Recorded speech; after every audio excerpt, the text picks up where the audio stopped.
मंगलमय मंगल करण वीतराग विज्ञान नमो ताहि जाते भये अरहंतादि जो विद्यादि सागर सुधी जो विद्यादि सागर सुधी गुरु हैं हितैषी शुद्धात्म में निरत नित्य हितोपदेशी वे पाप ग्रीष्म ऋतु में जल हैं सयाने पूजूं हैं सतत केवल ज्ञान पाने पूजूं हैं सतत केवल ज्ञान पाने। बोले भगवान महावीर स्वामी की, आचार्य कुंद कुंद स्वामी की, आचार्य गुरुवर विद्यासागर मुनि महाराज की।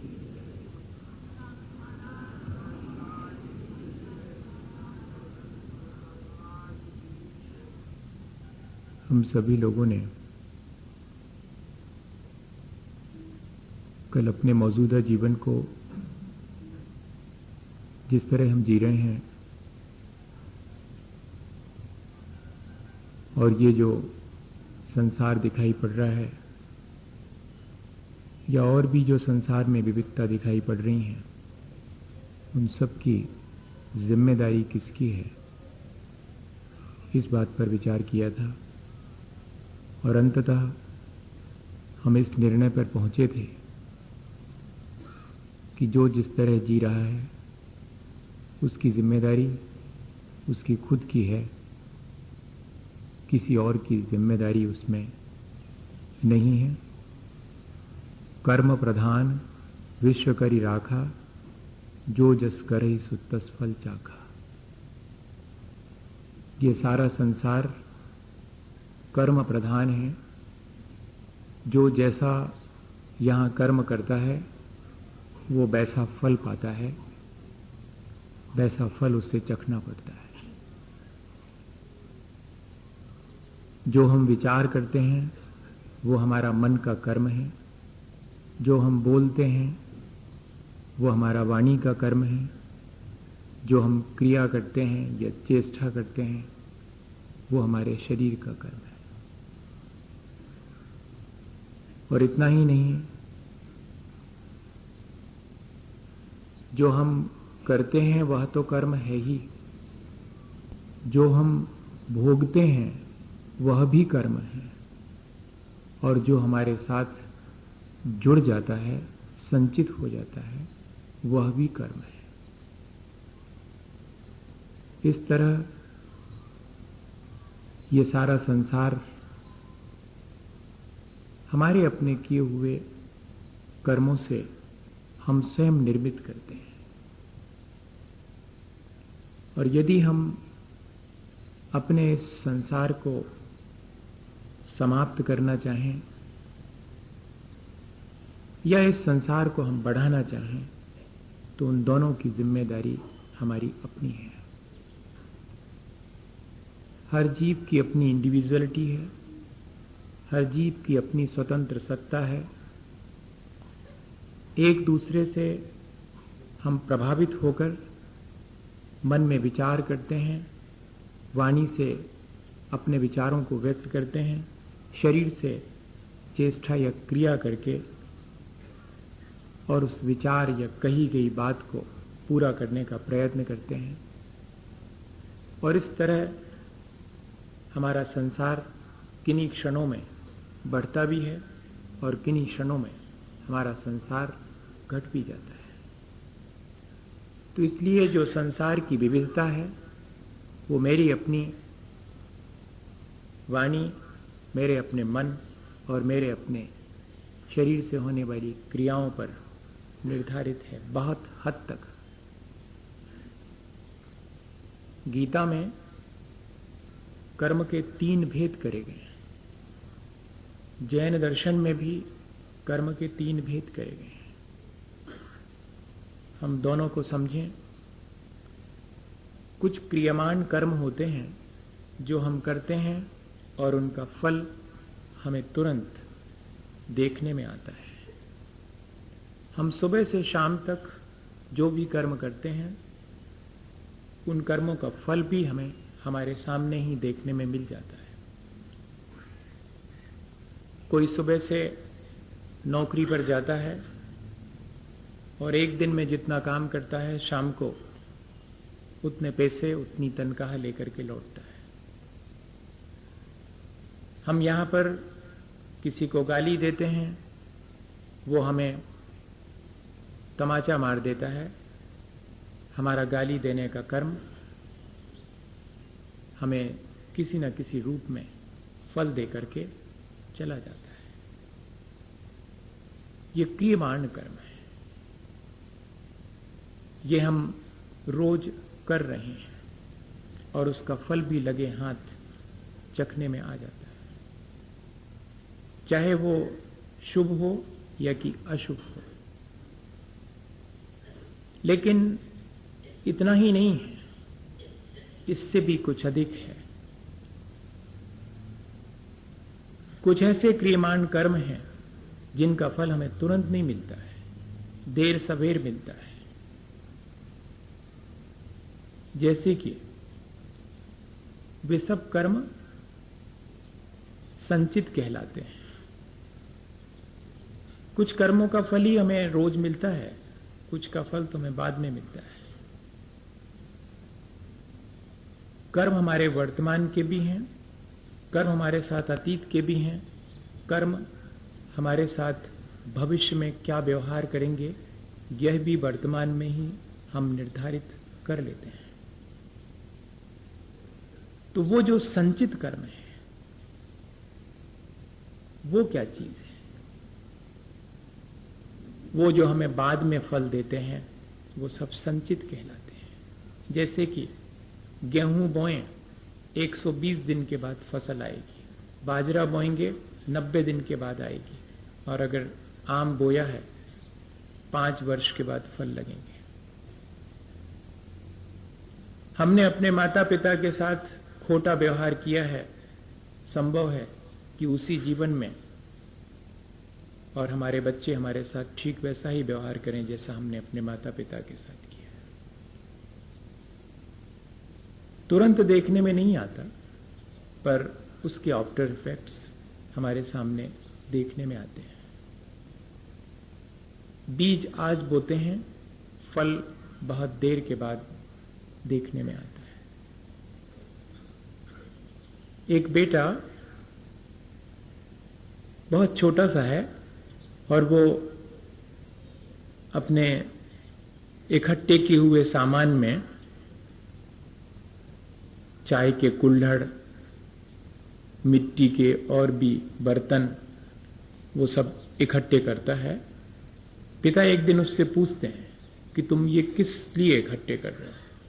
तो वो कहता है कि जैसे तुम दादा दादी को इन मिट्टी के बर्तनों में खिलाते हो, ऐसे ही जब आप बूढ़े हो जाओगे तब आपके लिए खिलाऊंगा, इसलिए मैं जोड़ के रख रहा हूं। और होता यही है, हम जो आज करते हैं उसका तुरंत फल मिलता दिखता है, लेकिन उतना ही पूरा नहीं है। क्रियमाण के साथ साथ कुछ और है जो कि संचित होता जाता है, जिसका फल हमें बाद में भोगना पड़ता है। हम कर्म करते हैं, कर्म हमारे साथ बंधता है और कर्म का फल हमें भोगना पड़ता है। इन 3 स्टेप में ये कर्म की प्रक्रिया निरंतर चलती रहती है। यह भी साथ में है कि हमें आप वर्तमान में जो संचित हमने किया है उसमें से कितना भोगना है, हमारे पास पहले से जो संचित है उसमें से कितना भोगना है, ये कहलाता है प्रारब्ध। हमारे अपने संचित किए हुए कर्मों में से कितने पक करके अपना फल देंगे और जिनका फल हमें भोगना पड़ेगा, वो ठीक ऐसा ही है कि हमने आम का पेड़ भी लगाया है, उधर बाजरा भी बोए हैं, उधर गेहूं भी बोया है, लेकिन सब अपने अपने टाइम से आएंगे। मेरे पास कितना समय है, मेरी अपनी लाइफ कितनी है, उस लाइफ में जो जो आते चले जाएंगे वे अपना फल देंगे, कुछ शेष रह जाएंगे, वे आगे मेरे साथ ट्रैप होकर के जाएंगे और मुझे आगे भी अपना फल देंगे। कोई भी कर्म अपना फल दिए बिना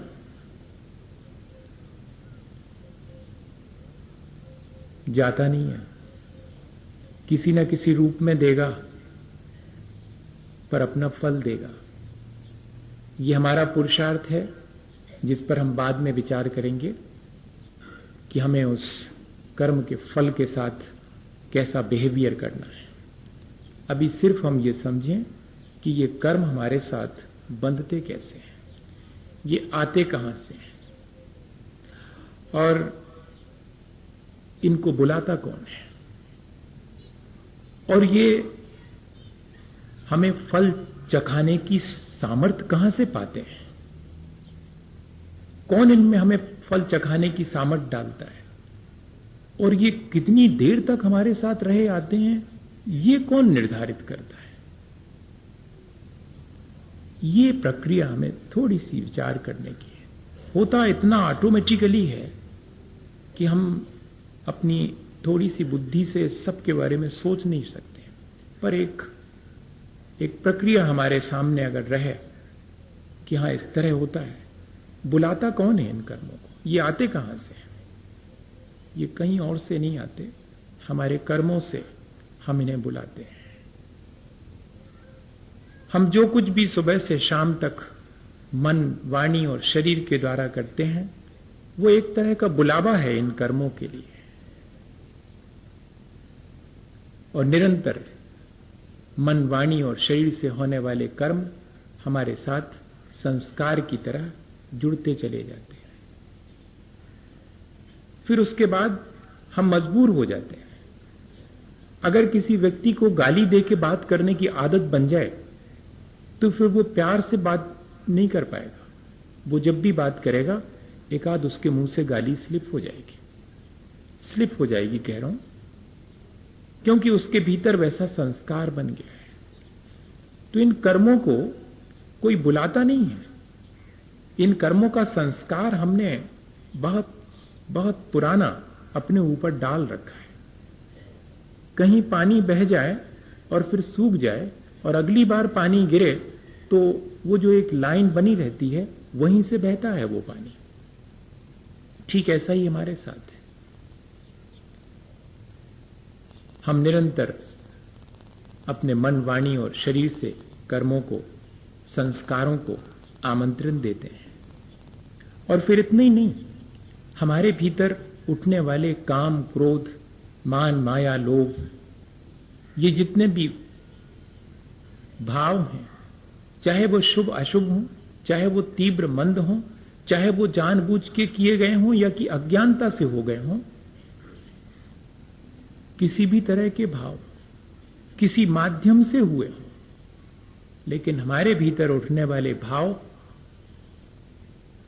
कैसा ये कर्म अपना फल चखाएगा, इस बात को निर्धारित करते हैं।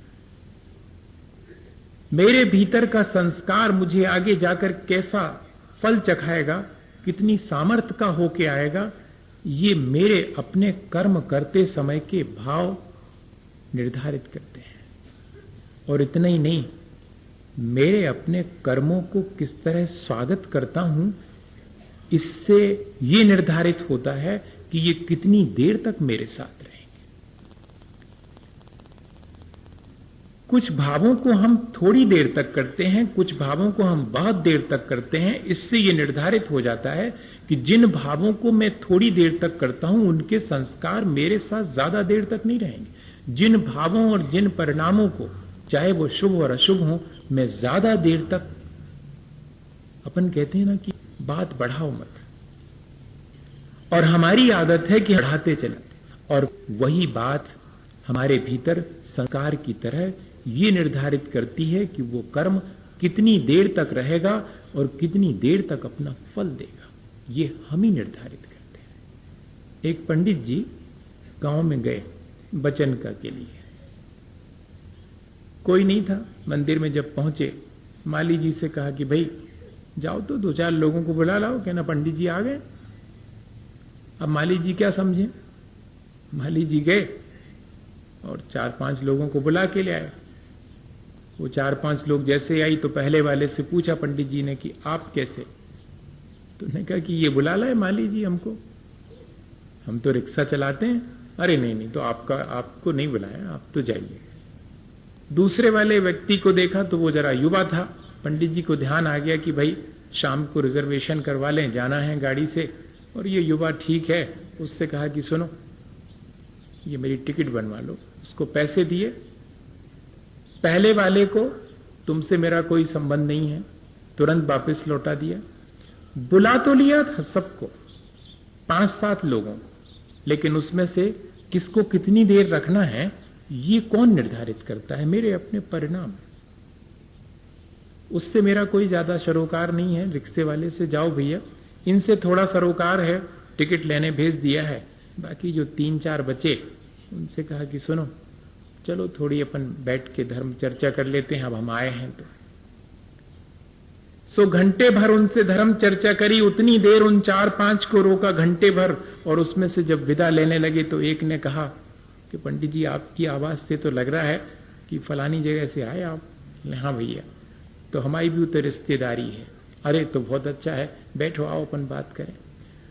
वो जो वचन का सुनने वाले थे वो वचन का सुन के चले गए। उसमें से एक परिचित निकल आए, सो उनके साथ और घंटे भर हो गया। और फिर बाद में परिचय इतना गहरा निकला कि पंडित जी अब आपको शाम के भोजनों के बिना नहीं जाने, हमारे यहां चलो आप। सो उनको अपने घर ले गए। बताइएगा किसने निर्धारित किया ये कि कौन कितनी देर साथ रहेगा और कौन कौन आएगा? हमने ही बुलाया है, और हम ही जितनी देर रखना चाहें रख सकते हैं। ये हमारे ऊपर निर्भर है। कर्म भी ऐसे ही हैं। हमारे मन, वाणी और शरीर से इनको हम आमंत्रण देते हैं कि आओ, और फिर हमारे अपने परिणाम जैसे होते हैं उसके अनुसार ये हमें फल चखाते हैं। हमारा जिसके साथ जैसा व्यवहार होता है उससे हमें वैसा ही तो मिलता है, वैसा ही फल हमें चखने में आता है। इस तरह ये कर्म की प्रक्रिया निरंतर चलती रहती है, क्योंकि सोते, जागते, खाते, पीते, उठते, बैठते, आते जाते हर स्थिति में मैं मन, वचन और कर्म की कोई ना कोई क्रिया करता ही रहता हूं।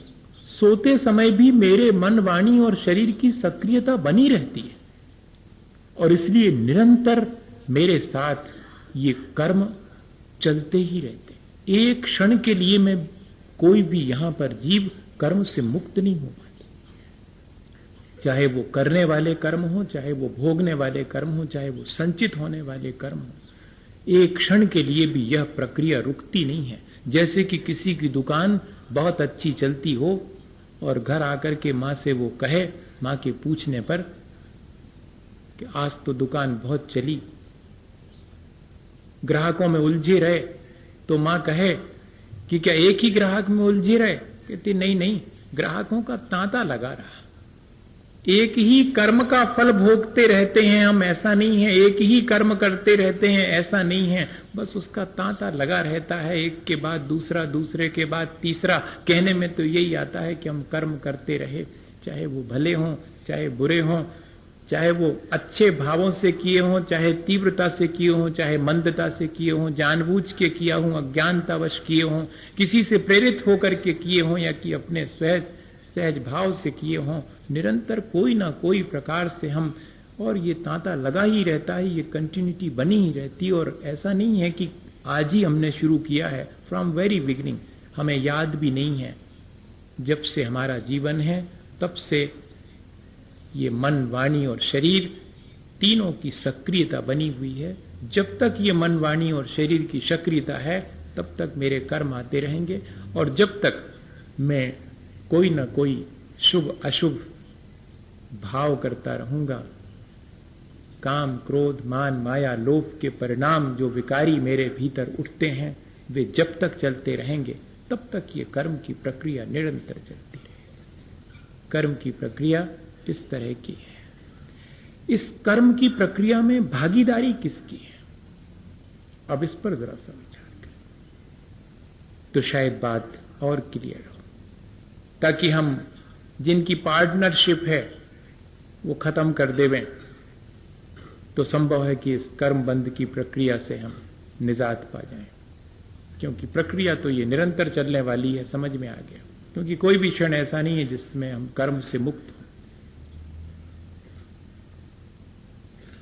ये सब चीजें हम बाद में विचार करेंगे कि डेस्टिनी क्या है और हमारा वर्तमान का पुरुषार्थ क्या है। कुछ प्रश्न थे कल कि भाग कितना और पुरुषार्थ कितना, और भी कुछ प्रश्न थे, इन पर भी विचार करना है, मैं करूंगा, पर आज के दिन नहीं। आज तो कर्म की साझेदारी में कौन कौन मेरे साथ है इस पर थोड़ा सा विचार करेंगे, और इस कर्म बंध की प्रक्रिया को समझने के बाद, उसकी साझेदारी को समझने के बाद अपने आप ये बात समझ में आ जाएगी कि कितना मेरे भाग्य से और कितना मेरे पुरुषार्थ से, और भाग्य को और पुरुषार्थ को कौन निर्धारित करता है, ये सब चीज समझ में आएगी। एक बहुत अच्छा विचार भी मेरे पास आया था कल शाम को, किसी ने लिख करके दिया था कि मुझे अपनी उस परम विशुद्ध अवस्था को प्राप्त करना है।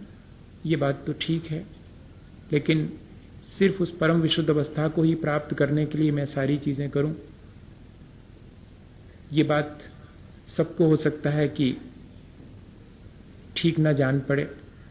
तो क्यों ना हम ऐसा करें कि मेरा जो वर्तमान का जीवन है मुझे उसे ही बहुत अच्छे ढंग से जीना है। अगर इतना भी कर लें तो बाकी जो बहुत कठिन से विचार हैं कि ईश्वर क्या है और ईश्वर कहाँ रहता है और ईश्वर को बनाया किसने है, या कि ईश्वर ने सृष्टि को बनाया है, इन सारी बातों को यदि हम सिर्फ विचार तक सीमित रखें, और करने के लिए तो सिर्फ इतना ही है कि हम अपने लक्ष्य को ध्यान में रख करके अपने वर्तमान को अगर सुधारें, तो क्या एक विचार नहीं हो सकता? मैं इस विचार से सहमत हूं। यह भी एक विचार है, और हम इतने दिनों से वही करते आ रहे हैं कि हम बाकी सब भूल करके, बाकी सारे प्रपंच को भुला करके सिर्फ एक ही बात तय कर लें कि कल जैसा मैंने जिया था जीवन, कल मैंने जैसी वाणी बोली थी, कल मैंने जैसे विचार किए थे, कल मैंने शरीर से जैसी चेष्टा की थी, जिनसे कि मैं निरंतर मेरे कर्मों का संसार बढ़ाता हूं, मैं उसको और बेहतर ढंग से करूं। कर्मों को बेहतर ढंग से करने का मतलब है कर्मों से मुक्त होना, और कोई बहुत बड़ी चीज नहीं है। कर्म जितने बेहतर ढंग से हम करेंगे, बेहतर ढंग क्या है, जिससे कि आगे संचित ना हो, वही ढंग सबसे बेहतर है। और जो व्यक्ति ये ढंग सीख लेता है वो व्यक्ति कर्मों से पार हो जाता है। ये बात अपन आगे समझेंगे, इसलिए मैं इस विचार से सहमत हूं। अब हम इस बात को थोड़ा सा डिस्कस कर रहे हैं कि इसमें भागीदारी किस किस की है। मेरे कर्मों के आने में, मेरे मन, वाणी और शरीर, और मेरे अपने भाव, उनको रोकने में, उनको सामर्थ्य देने में। कर्मों को जो बंध जाते हैं मेरे साथ, जो बाद में फल देते हैं, उनको सामर्थ्य भी मैं ही देता हूं, मेरे अपने परिणाम उनको सामर्थ्य देते हैं। तब देखें कि कौन सी चीजें हैं। 3 चीजें हैं। मेरी अपनी आसक्ति, मेरा अपना मोह, ये कर्मों के बंधन में पहला भागीदार है। इसमें मेरी परवशता है, क्योंकि ये संस्कार मोह का और आसक्ति का बहाना चला रहा है। ये मेरे हाथ की नहीं है, ये परवश है, साझेदारी।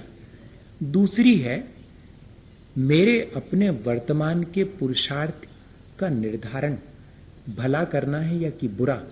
ये साझेदारी मेरे कर्मों के बंधन में इसकी भी है। मेरे वर्तमान पुरुषार्थ की भी साझेदारी है, वो भला भी हो सकता और बुरा भी हो सकता। ये निर्धारित मैं करता हूं, ये मेरे स्ववश है।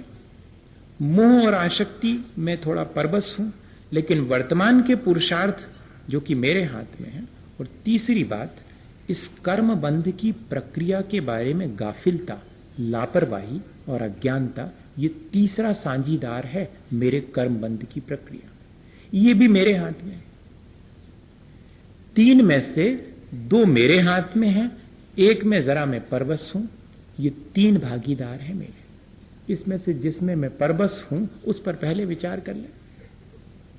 ये जो मेरा मोह है, मेरी जो आसक्ति है, मेरे जो कर्म करने का निरंतर, आज वर्तमान में अगर कोई कहे कि शांत बैठो, तुम उसको निठल्ला मानेंगे? क्या कुछ भी नहीं करते हो, कुछ करो। ये जो कुछ करो वाली प्रक्रिया है, इस संसार के मोह की वजह से वो मेरी अपनी परवस्था जैसी हो गई है कि कुछ करो, लगे रहो। अशुभ में लगे हो तो अशुभ में लगे रहो, शुभ में लगे हो तो शुभ में लगे रहो। मुझे शुभ और अशुभ दोनों के बीच साम्य भाव रख करके जीना है, ये बात ख्याल में ही नहीं आती। मेरा मोह मुझे निरंतर कर्म करने के लिए प्रेरित करता रहता है। मेरी आसक्ति मुझे निरंतर संसार के कर्म करने के लिए। थोड़ी देर को जब मोह शांत होता है, तब संसार के कर्मों से ऐसा लगने लगता है कि अब बहुत हुआ, टू एनफ। वरना तो कई बार हम संसार के कार्य द्वेषवश छोड़ देते हैं, हमसे नहीं होता, कहां तक करें हम। और या फिर नहीं करता हूं राग पूर्वक या कि द्वेष पूर्वक, दोनों स्थितियों में मैं निरंतर कर्म में संलग्न रहता हूं। तो मेरा मोह जो है वो मेरे इस कर्म के बंधन में सबसे बड़ा भागीदार है। और मेरा वर्तमान का पुरुषार्थ तो है ही, और मेरी अज्ञानता भी है। कर्म कैसे कितनी जल्दी बंध जाते हैं मैं जानने ही नहीं चाहता।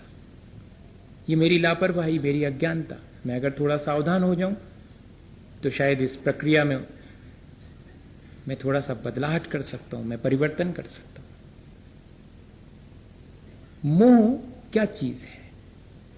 सब कहते हैं कि मोह है क्या चीज। आचार्य भगवंतों ने उसका लक्षण बताया है, उसे डिफाइन नहीं किया, उसका लक्षण बता दिया। अनंत भगवान के प्रति अश्रद्धा होना और जीवों के प्रति करुणा का अभाव होना, ये मोह का लक्षण है। देखें जरा, इस पर विचार करें, शायद इससे बच सकें हम। अनंत भगवान के प्रति श्रद्धा नहीं होना। अनंत भगवान मतलब जो अपनी विशुद्ध अवस्था को प्राप्त कर चुके हैं, या कि जो राग द्वेष के संसार से ऊपर उठ चुके हैं, यानी जो वीतरागी हैं। तो वीतरागता के प्रति रुचि नहीं होना, संसार के प्रपंच में रुचि होना, इसका नाम है मोह। बहुत सीधी सी चीज है।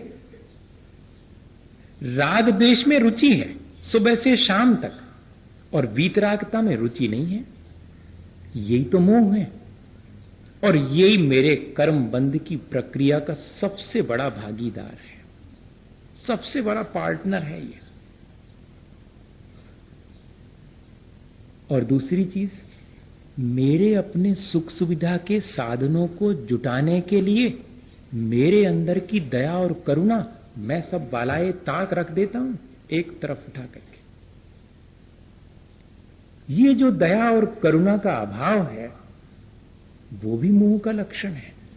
और मेरे अपने इस जीवन को सुख सुविधा जुटाने की जो आसक्ति है, वो आसक्ति मेरे भीतर की दया और करुणा को गायब करती है। तो दया और करुणा का अभाव होना भी मोह का लक्षण।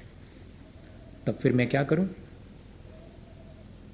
मैं इस मोह से बचने के लिए अनंत भगवान के प्रति या वीतरागता के प्रति अपनी श्रद्धा को जागृत करूं, अपनी रुचि को बढ़ाऊं, अपना रुझान, अपना इंक्लाइनेशन उस तरफ करूं।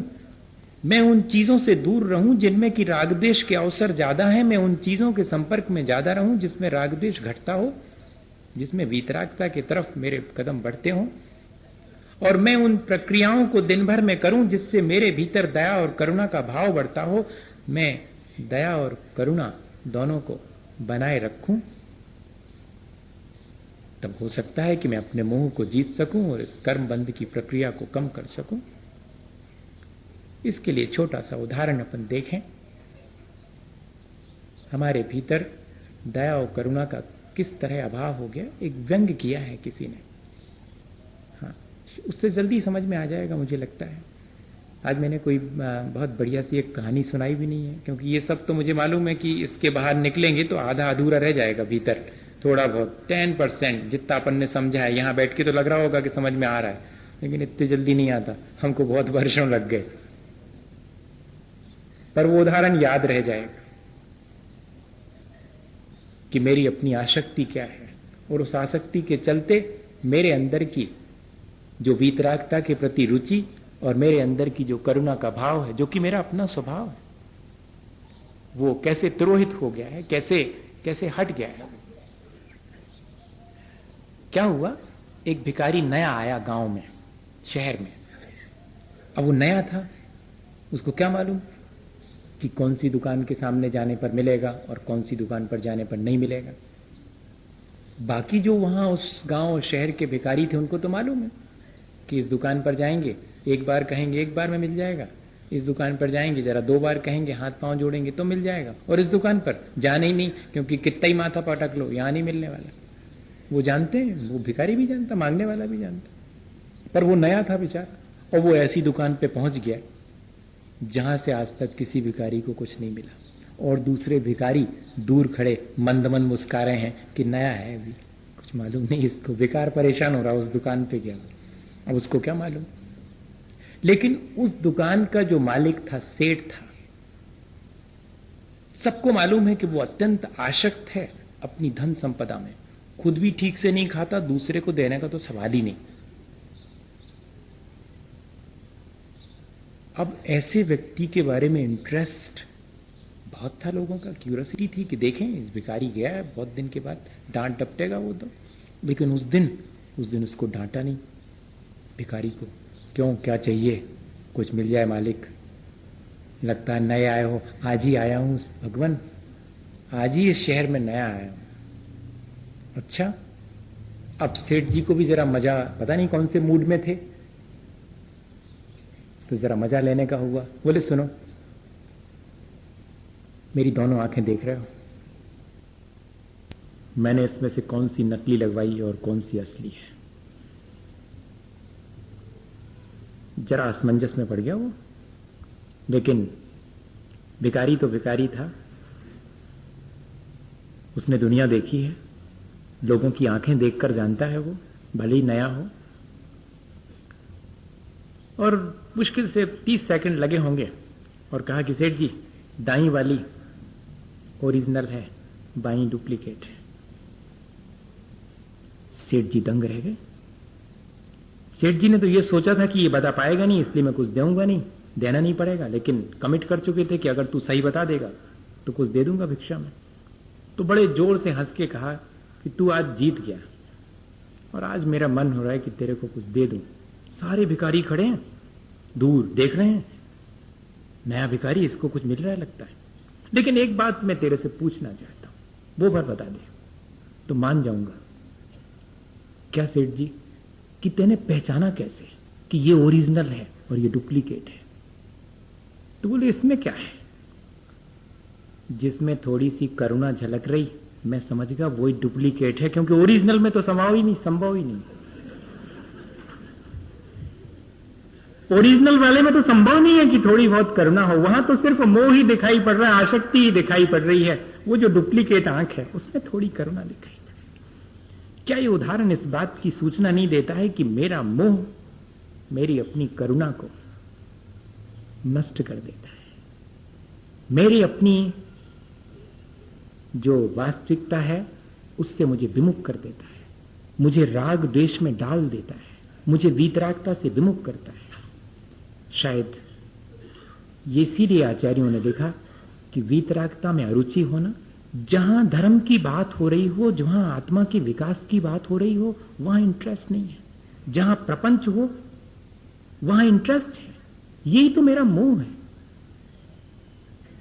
और जहां प्राणी मात्र के प्रति करुणा होनी चाहिए, जहां क्षण भर को मेरी अंतरात्मा दया का भाव बाहर लाती, उसी समय मेरी आसक्ति कहती कि ठहरो, ऐसे कहां तक दया करते रहोगे, किस किस पे करोगे, बहुत दुनिया पड़ी हुई है। ऐसा मुझे सलाह देता है ये मेरा मोह। मुझे इस प्रक्रिया में इस सबसे ज्यादा खतरनाक भागीदार पर विचार करना चाहिए, ताकि मैं इस कर्म बंध की प्रक्रिया से बच सकूं। और दूसरे नंबर पर मेरे अपने वर्तमान का पुरुषार्थ, मुझे भला करना है या बुरा करना है, ये मेरे ऊपर निर्भर है, इसमें किसी का कुछ भी नहीं है। ये बात जरूर है कि भले और बुरे की प्रेरणा मेरे भीतर जो संचित कर्म है वे मुझे देते हैं, लेकिन कितने भी संचित कर्म बुरे क्यों ना हो, मेरी अंतरात्मा की आवाज को दबा नहीं पाते हैं। चोरी करने वाले चोर की भी एक बार अंतरात्मा की आवाज उसे चोरी करने से रोकती है, उसे भला करने की प्रेरणा देती है। इसलिए मेरे अपने वर्तमान का पुरुषार्थ भला करना है या बुरा करना है, इसकी चॉइस मेरी अपनी है, इस पर मेरा पूरा का पूरा अधिकार है। इसलिए इस बात पे विचार करना चाहिए कि मुझे अपने जीवन में शुभ और अशुभ में से किसे चुनना है, जबकि मेरे सामने दो ही ऑप्शन है। शुद्ध वो तो मेरा लक्ष्य है, लेकिन मेरे सामने ऑप्शन तो शुभ और अशुभ दो में से एक है। तब मेरे वर्तमान का पुरुषार्थ शुभ की तरफ होना चाहिए, अशुभ की तरफ नहीं होना चाहिए। और तीसरी चीज, जब मैं कर्मबंध मुझे निरंतर चलता रहता है, तब मैं क्यों इतना लापरवाह हूं, तब मैं क्यों इस कर्मबंध की प्रक्रिया को ठीक ठीक समझना नहीं चाहता हूं। मुझे समझ लेना चाहिए, क्योंकि कर्मबंध की प्रक्रिया को समझ लेने से मैं उसमें परिवर्तन कर सकता हूं। इसलिए तीसरी भागीदारी भी मेरे हाथ में है। मैं जितना अपना कर्मबंध की प्रक्रिया में ज्ञान बढ़ाऊं, उतना मेरे अपने कर्मबंध की प्रक्रिया को बदलने की सुविधा मुझे प्राप्त हो जाएगी। एक उदाहरण है, मैं शायद पहले दे चुका हूं। मैं जौहरी बाजार में था, पर आज और भी लोग हैं और हमको रिवाइज कर लेना चाहिए उसको। मुझे आचार्य महाराज ने सुनाया था, साड़ूमल में एक पंडित जी थे, पंडित हीरालाल जी, सिद्धांत शास्त्री। सिद्धांत का बड़ा ज्ञान था, करणानी योग का बड़ा ज्ञान था उनको, कर्म फिलॉसफी बहुत अच्छी जानते थे। और वो रोज वचन का करते थे और समझाते थे कि देखो भैया, कर्म कैसे बंधते हैं, जैसे अपने परिणाम हो, तीव्र हो, मंद हो, जानबूझ के अपन करेंगे, और कोई चीजें ऐसी हैं जो अनजाने में हो जाती हैं अपन से, देखो इन सब में अलग अलग कर्म बंधते हैं, ऐसा समझाते थे वो हमेशा। उसमें एक व्यक्ति गरीब भी बैठता था रोज, वो भी समझता था। एक दिन वो पकड़ा गया, चोरी करते पकड़ा गया। पंचायत बैठी कि भैया तुमने चोरी क्यों की। वो चोरी भी ऐसी करी गैर बुद्धिमानी की कि अपने ही 5-7 घर दूर, जहां वो रहता था वहां से 5-7 घर दूर किसी व्यक्ति का मकान था, उनके यहाँ गायें बंधी थी, सो उनको डालने का भूसा रखा था, भूसे का बोरा, सो वो उठा करके ले गया। और ऐसा बुद्धू कि वो उसमें छेद था, सो वो भूसा जो है लाइन बनती गई अपने घर तक, वो घरे टिका लो भैया ने। चोरी भी करी तो ऐसी गैर बुद्धिमानी से करी।